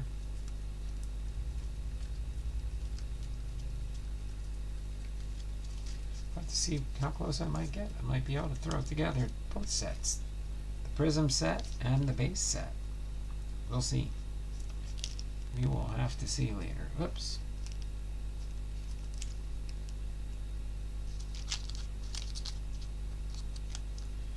I'll separate those out. Boom. These over here. All right. Actually, no.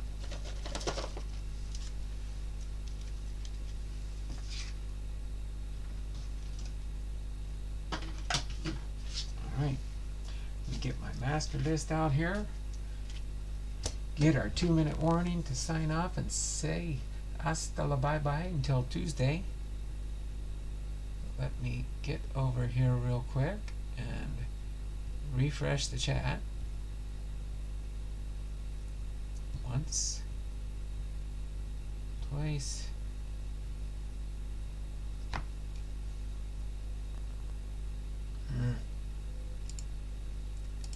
cooperate with me, computer.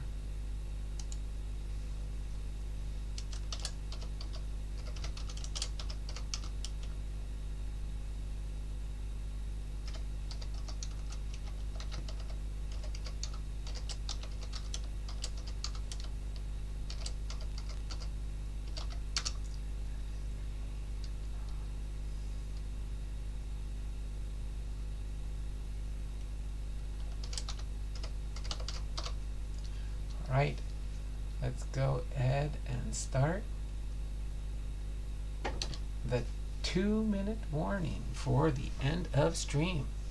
Start the 2-minute end of stream entries.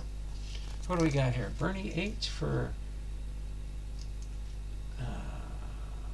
Bernie H for his 3.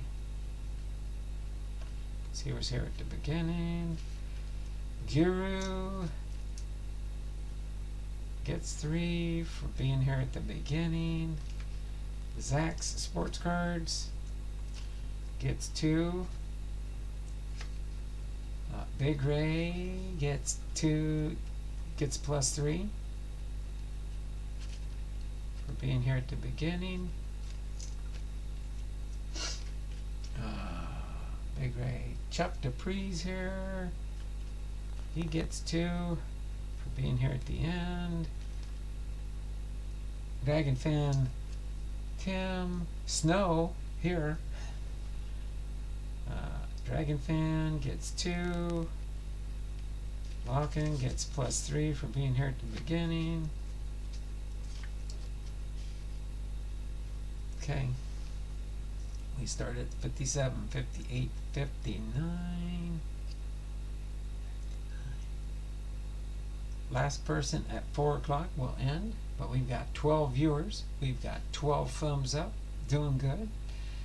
As long as I get up in double digits each time, that's good. God is Great is here. He's got +3.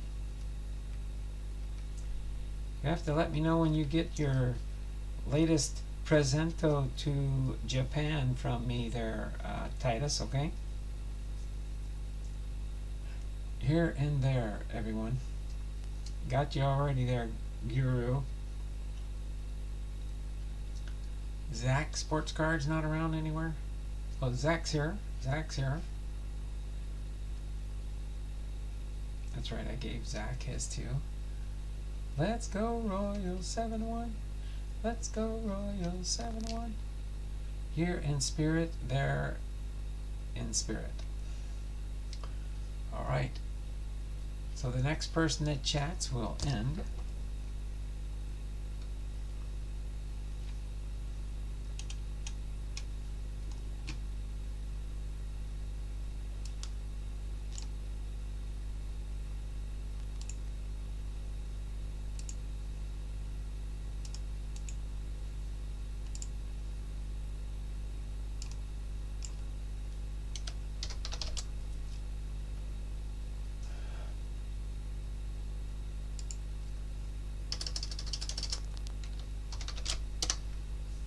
Alright, I think I've got it now.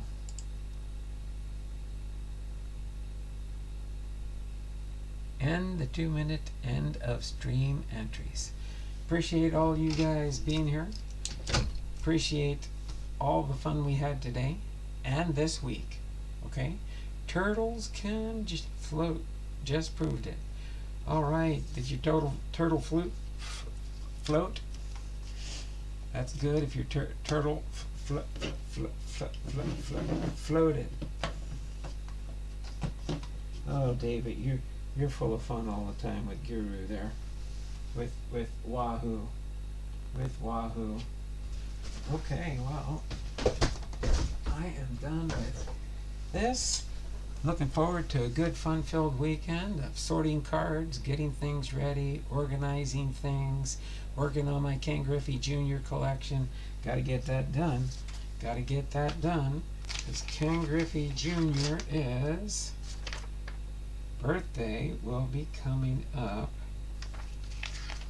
in May 12th.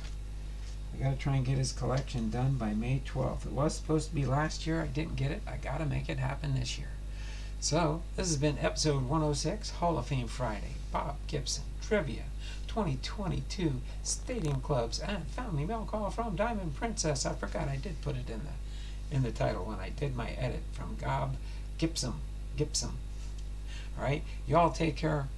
This is Don Blomdahl signing off for today and this week. See you next Tuesday, 2 p.m. Pacific Standard Time. Till then, it's not just words. Be blessed. We'll see y'all later. Take care. Have a wonderful and blessed weekend. I'll hopefully see you around the channel.